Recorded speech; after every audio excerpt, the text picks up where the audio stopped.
What's going on, everybody? Shout out to everybody tuning in. This is the Suckapunch podcast, episode 5. Before we jump right into it, I wanted to see if there was anything kind of drifting in my mailbox. Quick rundown just to give you guys a good idea about what are we going to be talking about today. Well, for starters, this weekend was Keith Thurman's comeback. We will be jumping into that a little bit later. I did want to cover Lennox Lewis's comments as far as Eddie Hearn and Anthony Joshua. Some real bad news about Manny Pacquiao. His crib got robbed. That's pretty fucked up. And of course, this week we also celebrated the 10th anniversary of Shane Mosley's destruction of Antonio Margarito. But first and foremost, I have a very, very special announcement to make. It's not quite an announcement, but it's more of a PSA. I, Fightcritic, do not care much for people who identify as boxing journalists. I'm just going to be completely honest about that. I don't, because I feel like whoever considers themselves a boxing journalist, a boxing pundit, anybody who goes out of their way to get exclusive access to the sport that isn't a fighter, nor promoter or manager, I feel like the majority of you do not do justice for the sport. A lot of you do justice for who you like in the sport, and which is okay. I think you can do it as fans. I think when you're put in positions when you're allowed to vote on Hall of Fames, you're allowed to vote for pound, when you're allowed to vote when it comes to fighters awards of the year, and you show your blatant bias, that's where I have a problem. So 99% of you guys I really don't care for. The big difference between me and somebody else is about 9 out of 10 times I'm not going to go out of my way to single you out. It's not my duty to go out of my way and single you out. But if you find your way to proceed into my quarters, I feel like I have every intention to respond back with the same type of energy. I am not one of these guys who are fighters. My hands aren't registered. I, on the other hand, I will put hands on you if it comes to it. I'm just being completely honest. Which proceeds to be why is I had to spend the last, 2 days putting somebody in check on Twitter who just happens to want to be out there and put themselves out there like a boxing pundit. Which is why I have to give this week's Stupid Nigga of the Week award to none other than Vince Cummings.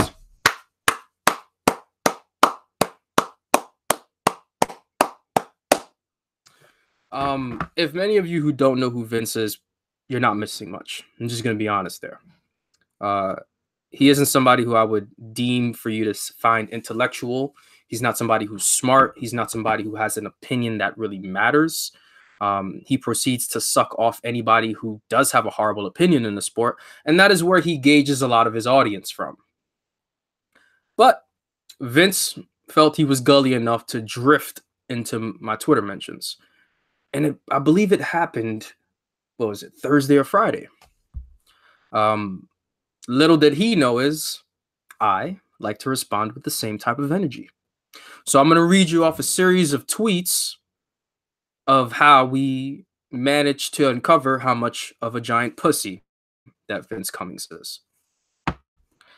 So I had the liberty of this week of tweeting out my pound for pound biggest pieces of shit in boxing. It's pinned to my Twitter. I honestly think that I could have done better with the list. I felt like I rushed it a little bit. But nonetheless, I created a list of people who I felt do not do any sort of good in the sport, or things that have happened in the sport that I feel that are just fucking horrible. So I tweeted that list out. That list did numbers. I think it's still doing a little bit of numbers right now. But nothing too crazy. 30 retweets, almost 100 likes to it. You know, basic shit that, you know, you could probably get if you tweeted something about a fight during fight weekend. Nothing too crazy.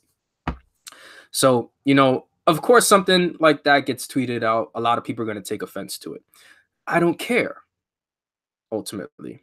You know, I put the list out. I thought it was funny. It was well received by the majority because it's doing numbers. I haven't seen too many people post most of the gripe. But no, Vince decided to put on the cape in order to defend himself, even though he wasn't on the list. And I had to revise it and put him on the list. So he decides to tweet out to me. No, actually, he quoted this and put it on his own page. And he said, "This gentleman apparently doesn't care for people with a lighter skin tone." I, Fightcritic, on January 27th at 5:13 p.m., almost finished wrapping up my day in the office, retweets it, and I ask Vince one simple question. "You want smoke?" Question mark.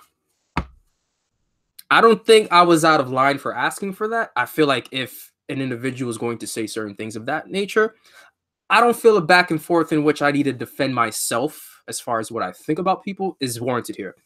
If you come in talking spicy like that, I offered you to smoke. It's that simple. I think that if you're gonna come in talking spicy like that, you should be able to keep the same energy if I reciprocate the same way. I think I'm right on that matter. So he proceeds to tweet back and says, "Get the fuck out of here. You can't take a joke that isn't my problem. In case you're wondering, Twitter ain't that serious." To which I reply back and I ask, "So you don't want smoke?" He then replies with, "That dumbass saying should make your list. I got plenty of smoke, so I'm straight." I proceed to say, "I want smoke then."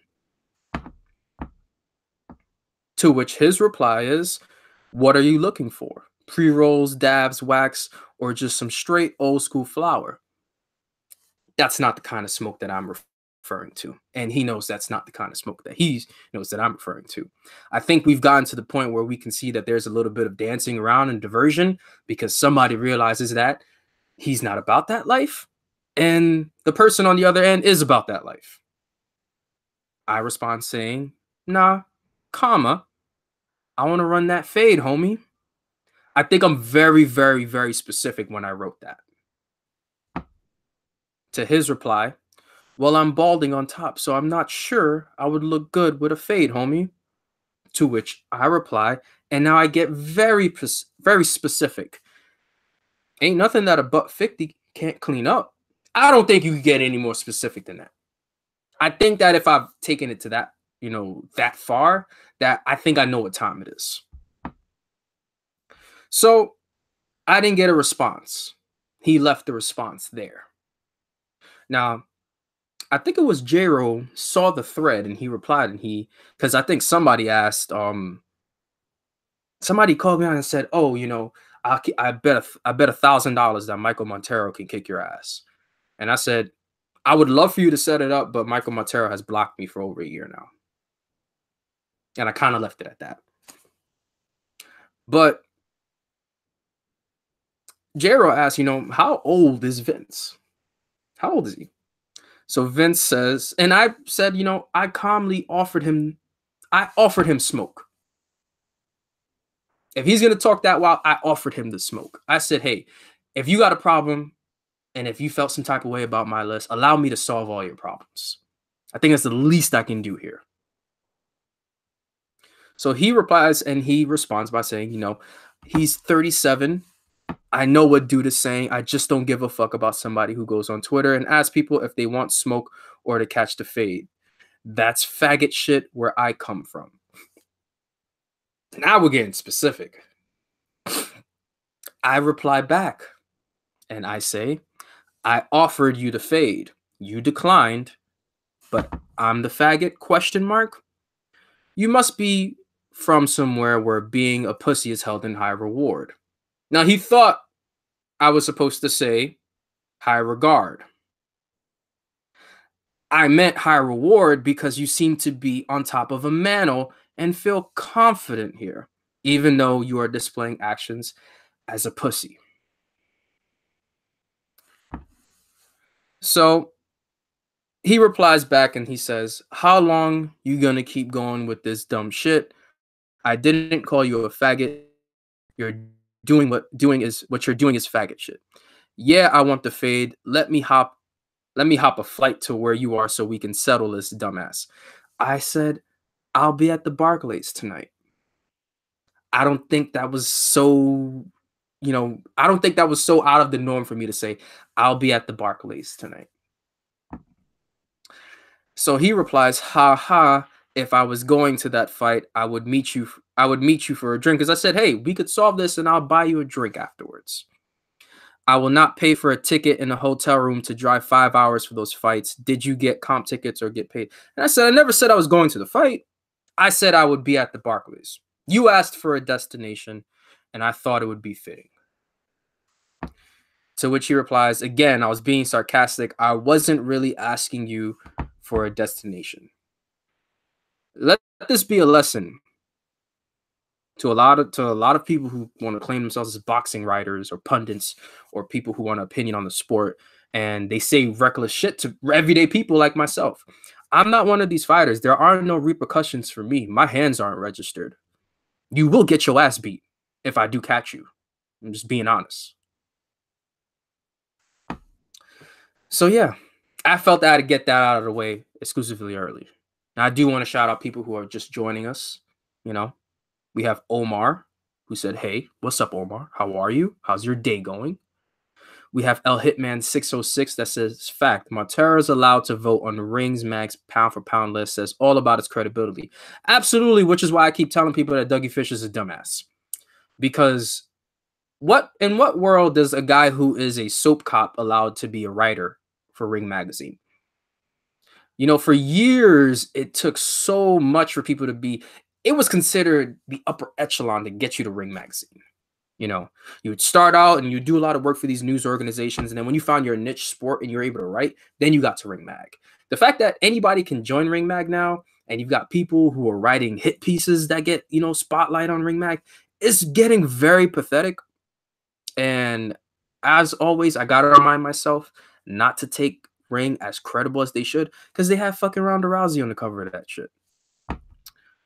But nonetheless, I'm glad I got that out of the way. Congratulations, Vince. You're this week's Stupid Nigga of the Week. But let's talk about more great things. Let's talk about, the fights that we saw this weekend. Let's talk about Keith Thurman and Josecito Lopez. I enjoyed the fight. I'm one of those people who, despite a lot of the fuckery that Keith Thurman has done, I enjoy watching him fight. I think he's a good fighter. I think out of every welterweight right now, he has the deepest resume. And it's not necessarily too far gone off a conclusion to say that Keith Thurman gives a lot of these guys a run for their money. I think what the language that he's provided since 2015, when he's, been in the spotlight, I think that's what turns off a lot of people from these fights. I think it's because of the language that he talks himself into. I think it's the way that he portrays himself against the other competitors in the division. When Keith Thurman starts to talk that shit, it makes a lot of people angry because they feel like he kind of fumbles over his words and his statements, and he pretty much becomes a hypocrite of his own self. Me, I've often in the times criticized Keith Thurman for certain ways that he is, the way that he's acted. But at the end of the day, I think that regardless of how you feel about him, he does play an important part to this welterweight division. And if he was a guy who had, the welterweight resume of an Amir Khan, I'd probably be angrier. But because he has had a lot of standout wins in the division, he's had a lot of top 5 wins in the division.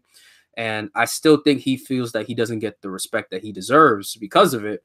And, partial of it is a little correct. So when he announced that he was coming back and the Josecito Lopez fight, I think at one point he was deemed to be getting Jesse Vargas before, Jesse Vargas decided to go with DAZN. So with the Josecito Lopez fight, I didn't make much of it because I understand the landscape of things. Keith Thurman has been out of the ring for 2 years. He is going to come back, and more than likely, he's going to come back and take a soft touch. Josecito Lopez has made a career of being a soft touch to a lot of fighters. Has he given a lot of fighters trouble as a soft touch? Yes. He broke Victor Ortiz's jaw as a soft touch. But nonetheless, the fight between Thurman and Lopez was very entertaining. I maybe gave Lopez 3 rounds in the fight. I thought he came on strong after the 6th round. And yeah, it was a little alarming that Keith Thurman couldn't get the knockout because I felt that Josecito Lopez is the perfect fighter to get the knockout. This is a guy that if you do touch him enough on his chin, eventually he does fall down. But as the rounds went on, we started to see Keith Thurman's punches not have as big as an effect on Lopez as they had earlier in the fight. And Lopez cracked Keith, I believe it was with a right hand that hurt him. And I don't know how Keith Thurman survived 2 minutes in that round. I think it was the 7th round that Keith pretty much spent all of but 30 seconds trying to survive. And you kind of have to look at those moments. You kind of have to say to yourself that anybody else who is coming back after 2 years off getting cracked like that probably doesn't stay on their feet. And I think that, if anything, this is more of a learning lesson for Keith more than anything, especially because he hasn't been punched in 2 years. So for him to get cracked the way he got cracked was a very, very, it has its bright spots. Did he look good overall? Not really. I think that more than anything, he did show us a couple of things that we haven't seen from him in recent, really ever.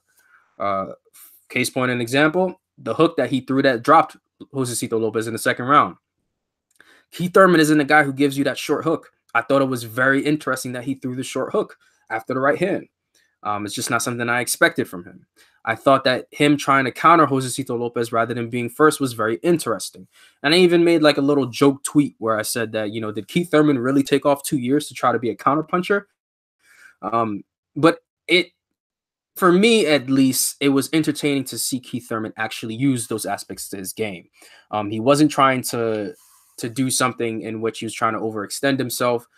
He looked good in spots when he was countering Lopez. He did put his punches together pretty well.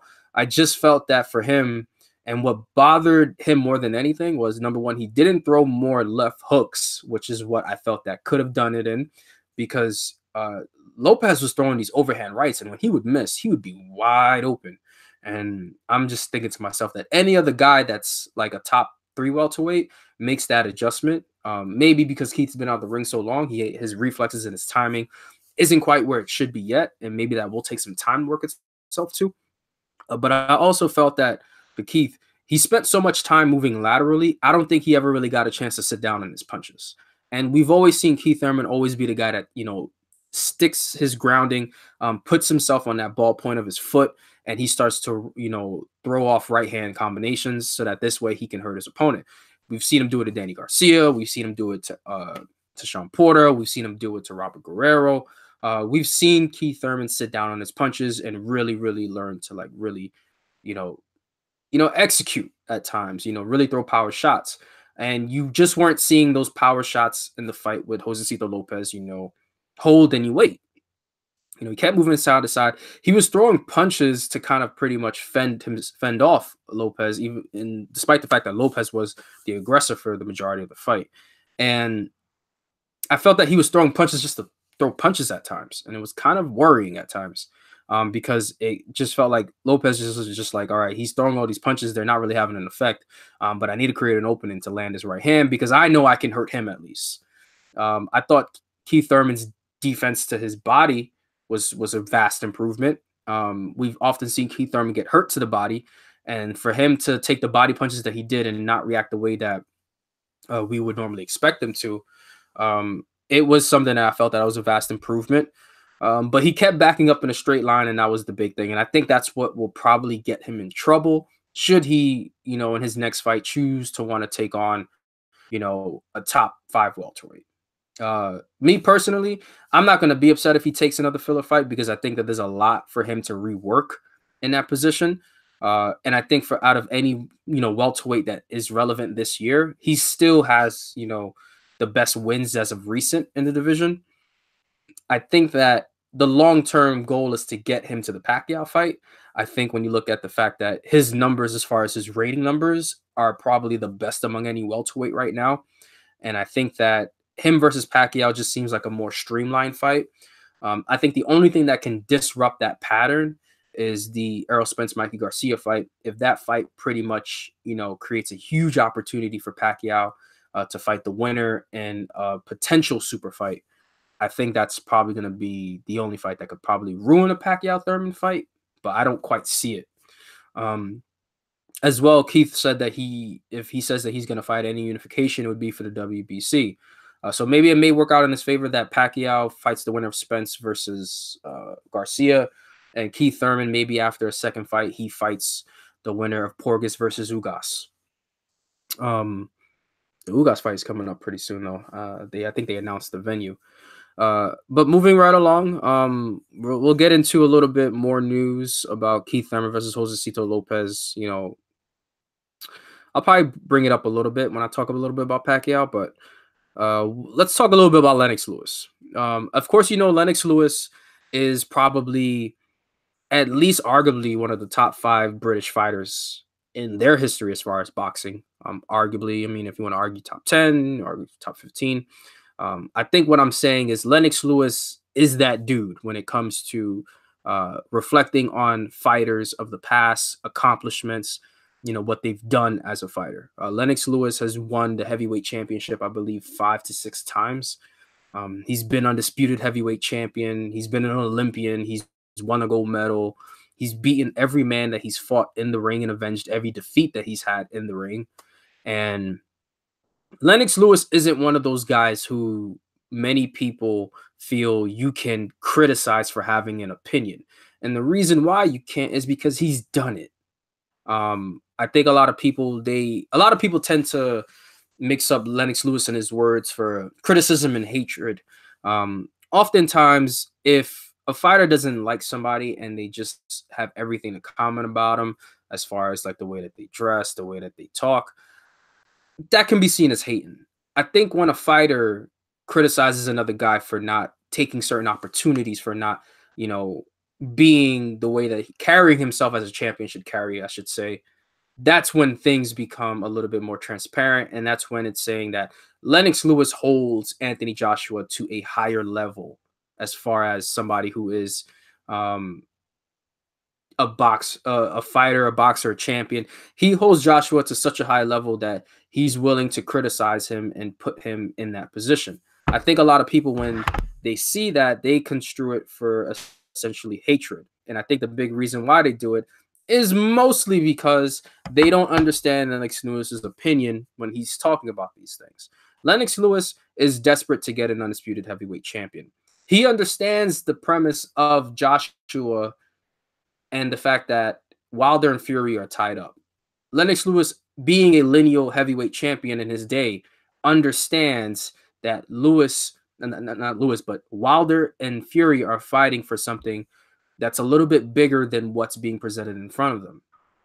Not to say that I hold the lineal title to be a lot, more and vastly on a scale higher than the undisputed heavyweight championship, but the lineal championship of a division means that you are the guy who's beaten the guy who's beaten the guy, and that holds a lot of value. And then you can get an undisputed champion afterwards. I have no problem with it.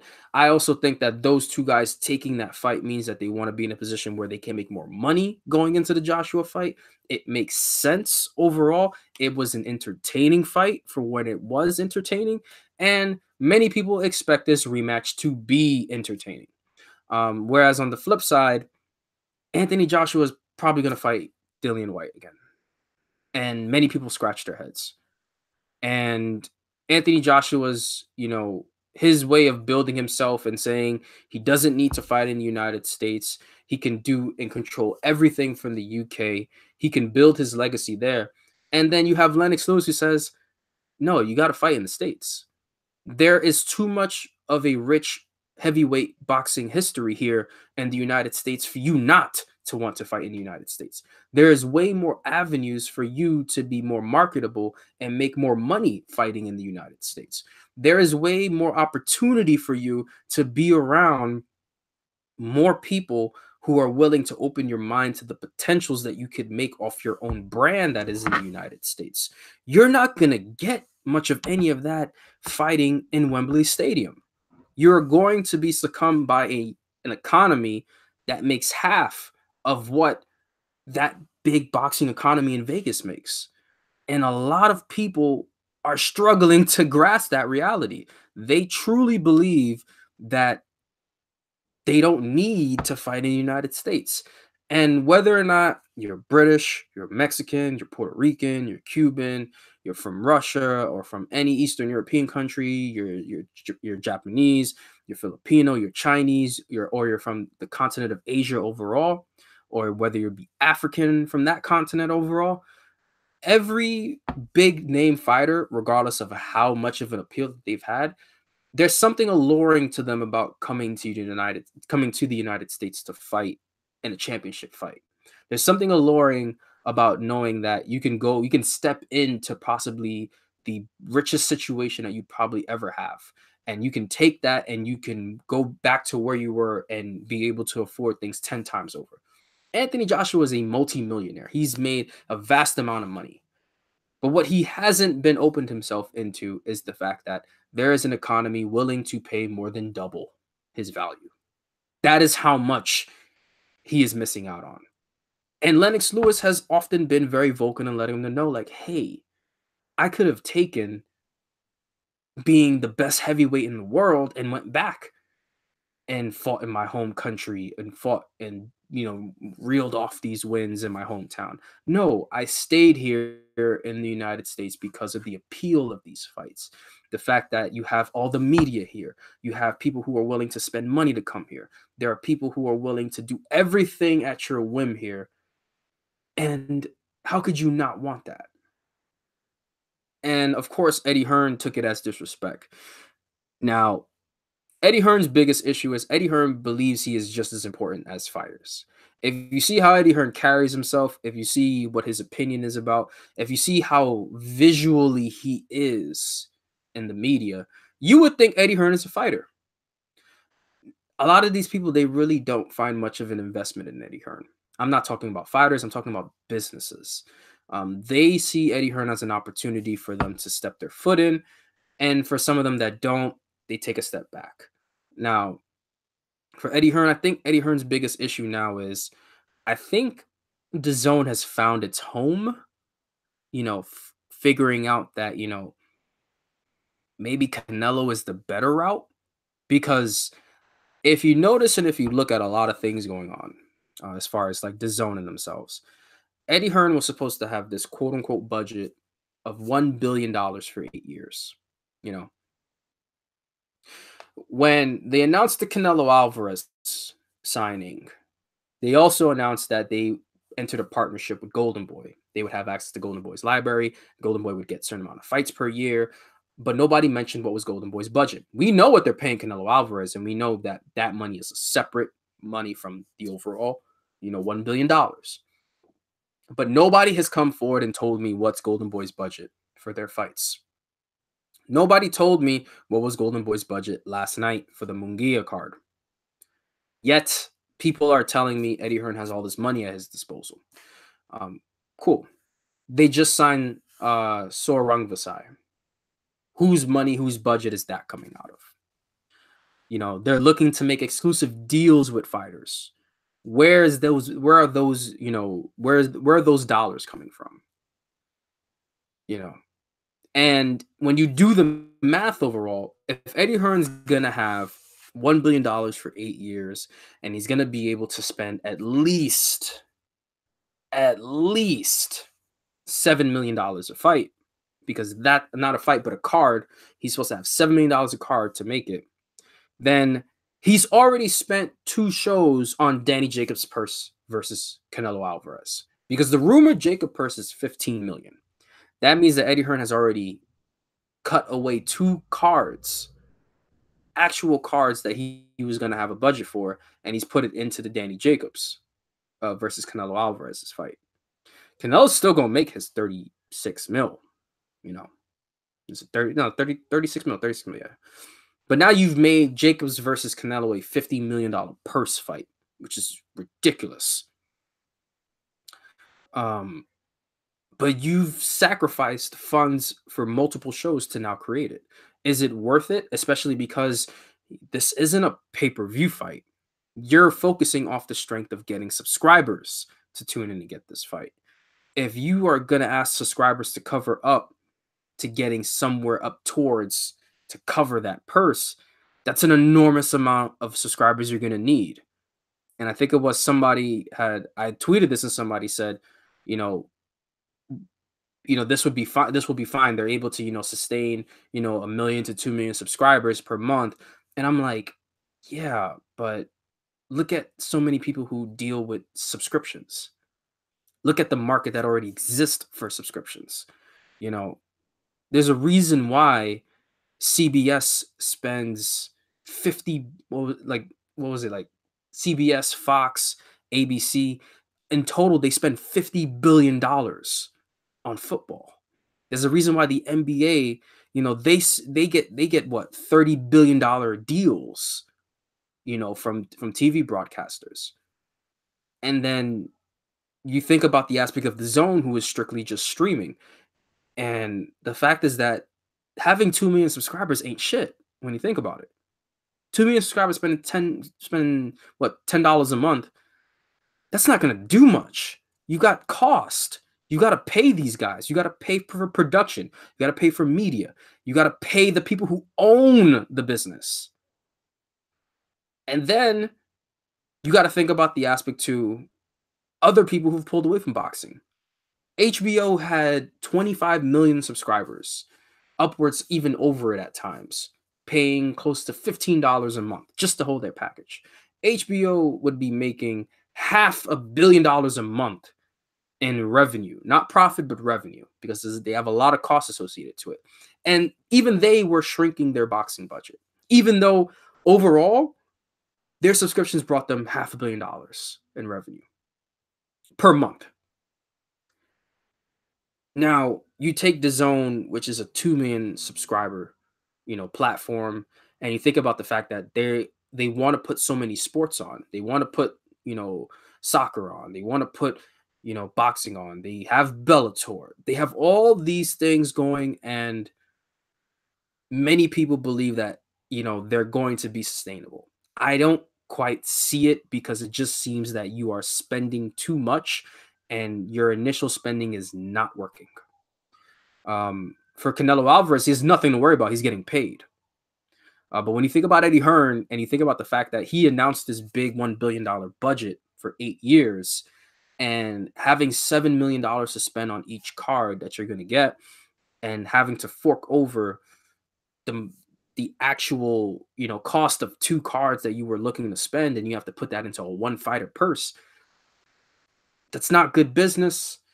And in the long run, you're going to owe this guy, a lot. You're going to have to dilute a lot of your cards to meet budgets, or you're gonna have to overspend or put in your own money.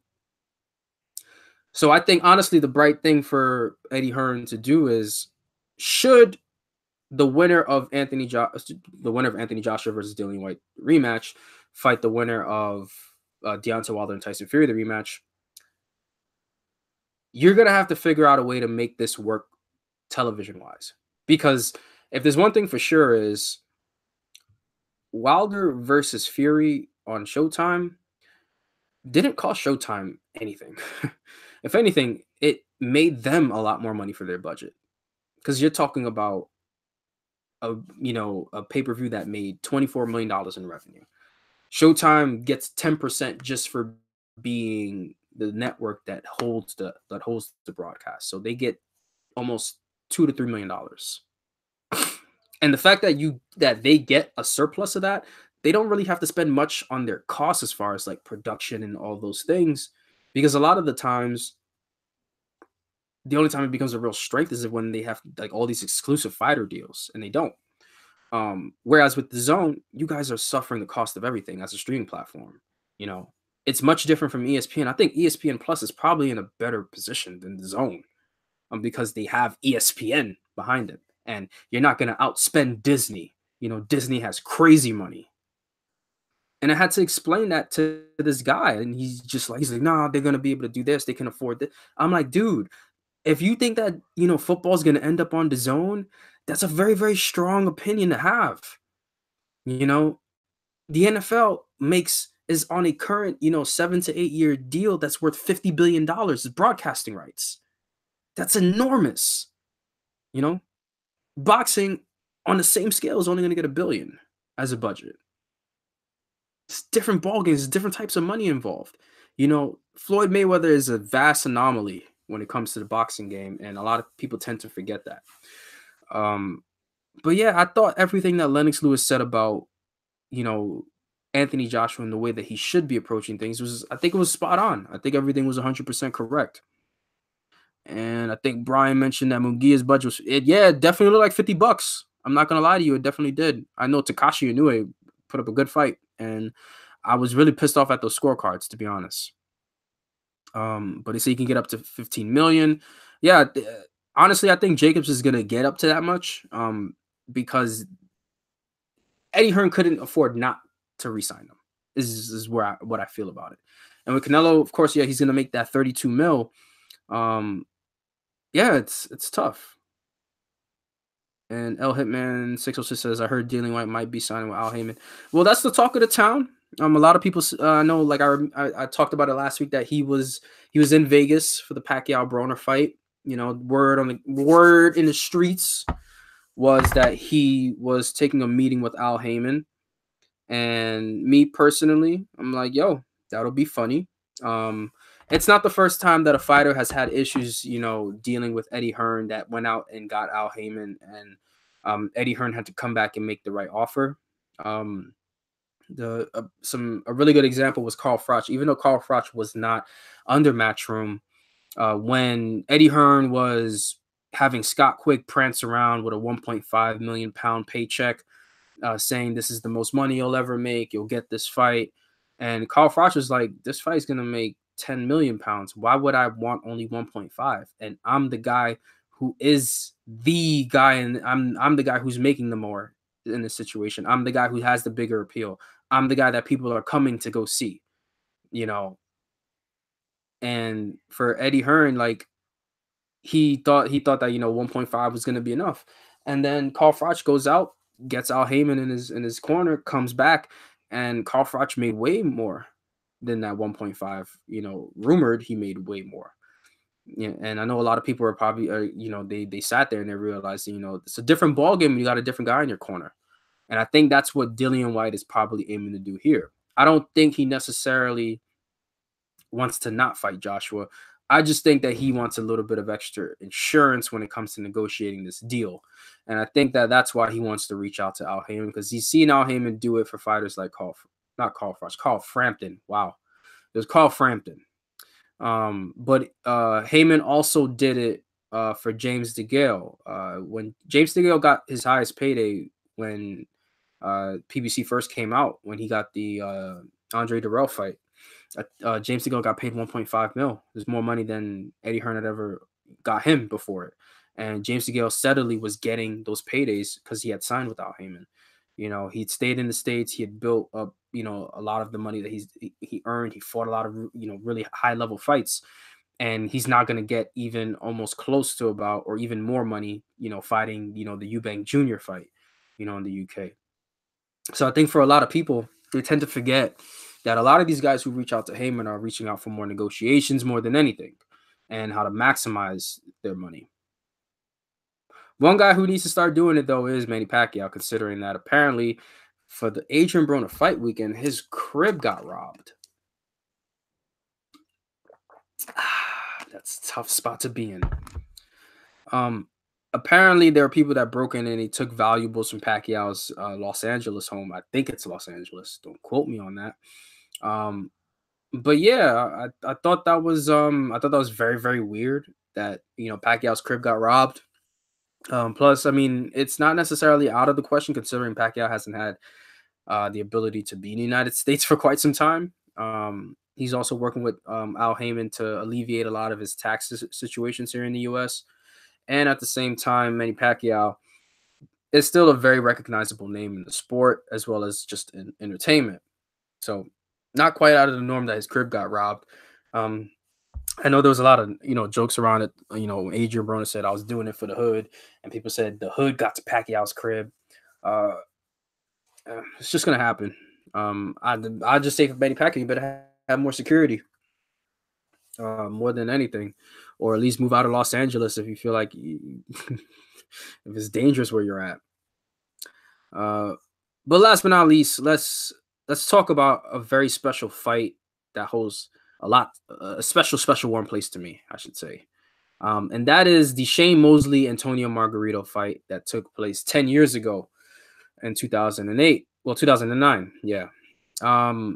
The reason why this fight holds a special place to me is because in many ways it kind of vindicated a lot of people who had a lot of questions around Antonio Margarito. And in many ways it showed us that Shane Mosley as a fighter, it took him to another level that not many fighters can reach. And what I mean by that, I mean that the ability to be counted out by your own people and in the same time, you know, step into it. Oh no, that the Balco situation was before that, homie. Balco situation was De La Hoya too. Even Shane took trial for Balco and everything, and he was just like, yeah, for De La Hoya too, you know, I had some shit in me. I don't think Shane was juiced up for Margarito though. I don't think so. But yeah, when Shane was fighting prime at 154 De La Hoya, yeah, you could tell he was on some shit. But for the Margarito fight, the reason why, like, not many people, I think Shane was a 5-1 underdog, and that's rough. And really, really good shout out to one of the homies on Twitter, Wheels, who wrote about this, and he wrote about the fact that because many people look back on that fight and they were like, "Yo, this was a really good fight." Many people thought it was good, and after reading Wheels' article, I tend to forget how much of a cherry pick that fight was supposed to be. Shane Mosley was not supposed to be a considerable opponent for Antonio Margarito that night. And the reason why, and according to Wheels wrote about it, Shane was coming down in weight. Shane also was going through a divorce. He split from his father as a trainer. He was hampered by injuries for such a long time, and he had spent some considerable time outside the ring. So when you take all those into effect, and then you take a Margarito who's coming off the Miguel Cotto win, you kind of have to take a second look and consider it to yourself that just maybe and potentially Shane might have been considered a cherry pick. And for Antonio Margarito, this guy was walking through Miguel Cotto's punches like nothing. And he just beat the living shit out of Miguel Cotto. A lot of people tend to forget that Miguel Cotto was beating the hell out of Margarito for the first 5 to 6 rounds. And then Margarito just kept taking shots, taking shots. He's like, "Yep, don't worry about it. I'm just gonna try my best to wear him down." And then you start to see the pressure get to Cotto. Cotto could not keep up the pace that he was fighting at early, and Miguel Cotto did not throw enough body punches. And I think and when I go back and it's hard for me to rewatch that first fight because of the whole situation that happened. Because I watched Cotto versus Margarito live. I thought Cotto was gonna win. But it produced such a great fight that me 10 years ago, being 17, 18 years old, I kept going back. I kept watching that fight because I enjoyed it. I kept watching it, kept watching it, kept watching it, kept watching it. And then Mosley Margarito comes on HBO Championship Boxing, and I'm like, yo, Margarito is probably gonna kill Shane. And that was me at the time being very naive and thinking about triangle theories. And I was like, well, if Cotto beat Margarito and Antonio Margarito destroyed Cotto, I would have to feel bad for Mosley. And then fight starts, and I'm like, okay, this is common Margarito, And then past the 5th round, and I'm sitting there saying to myself, Shane is beating the shit out of Margarito, and he's not slowing down. And then I start to remember that Shane Mosley isn't a fighter that often gets tired. Shane has knocked out men bigger than Margarito. And I keep watching. I'm like, Margarito isn't having the same type of these effects on these punches that he's receiving. It just ain't the same. And then as it continues to go on, and then Shane hurts Margarito and drops him at the end of a round. And then I start to sit there, and I stood up. Is straight, which is a vivid memory. I stood up and I keep saying to myself, Shane is gonna knock Margarito out. Nobody had ever expected Margarito to be not only dropped, but nobody expected him to get hurt. We just all thought that he was just going to wear Shane down because Shane was like, 36, 37 years old at the time. But Shane kept going. And when Larry Merchant spoke about the wraps, in that moment, not a lot of us paid too much attention to it. We often don't really pay much attention to it. We were just like, oh, he got caught with hand wraps? Damn, that's crazy. But we were about to watch this fight.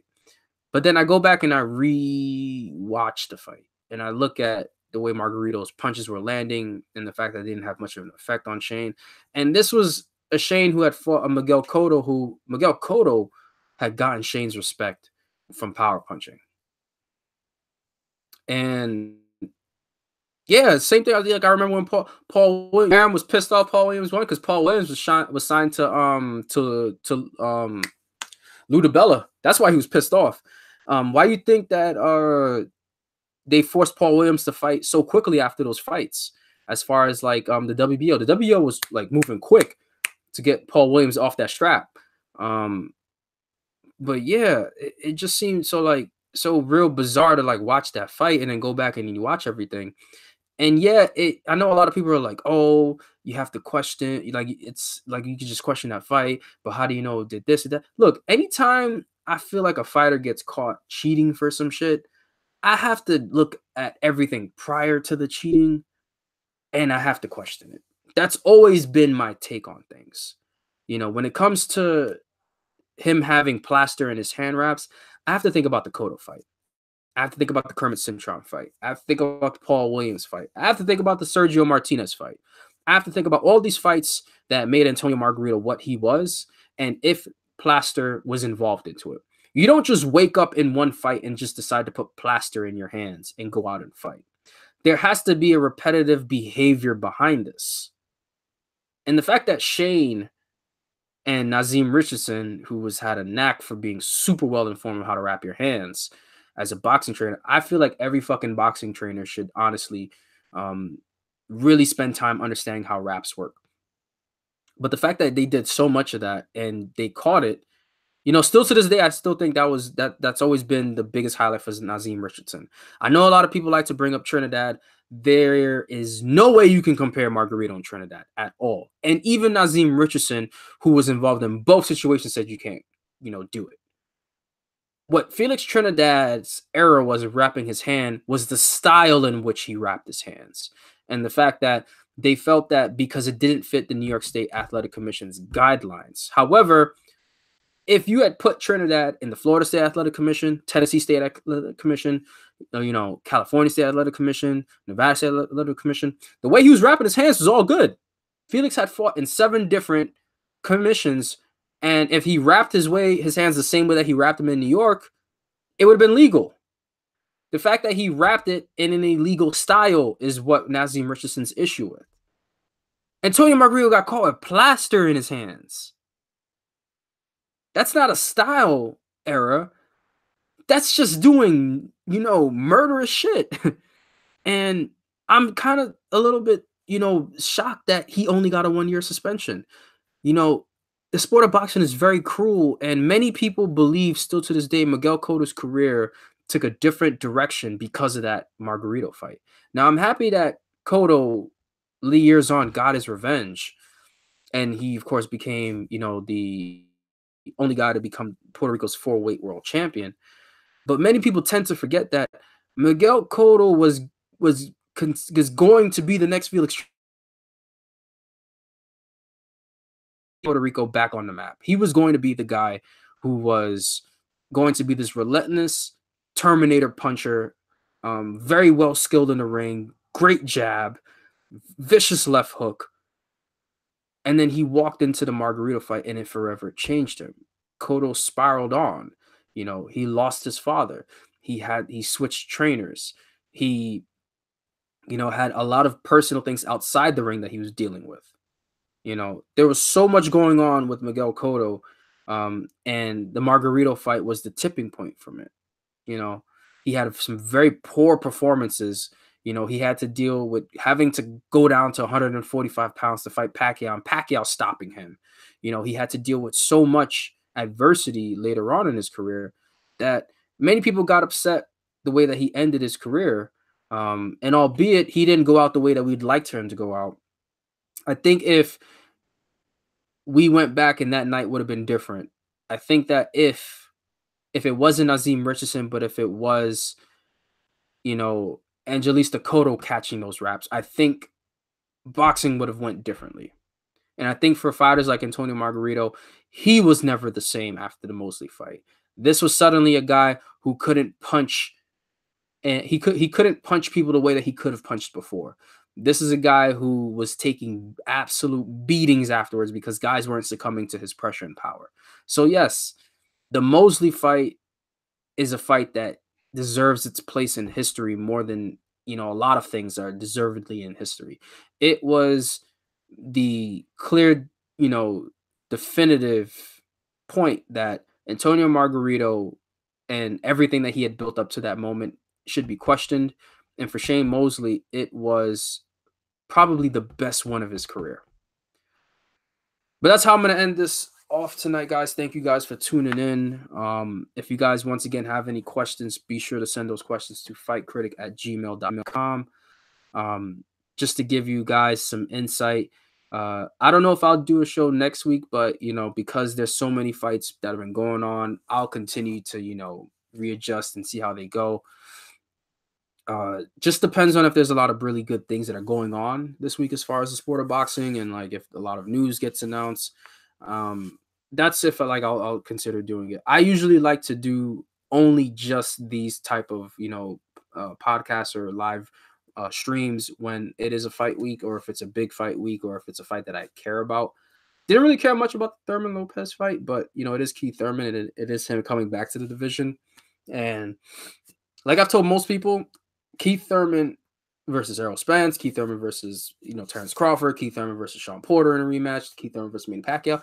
Those are all really good fights to me. I like every idea of those fights. So if they can get made, then they can get made. But yeah, those are what my thoughts are this evening. I'm going to continue talking my shit on Twitter. And of course, and this is for the last time, if you talk spicy, please want the smoke. That's all I ask of you. Have a good night, y'all.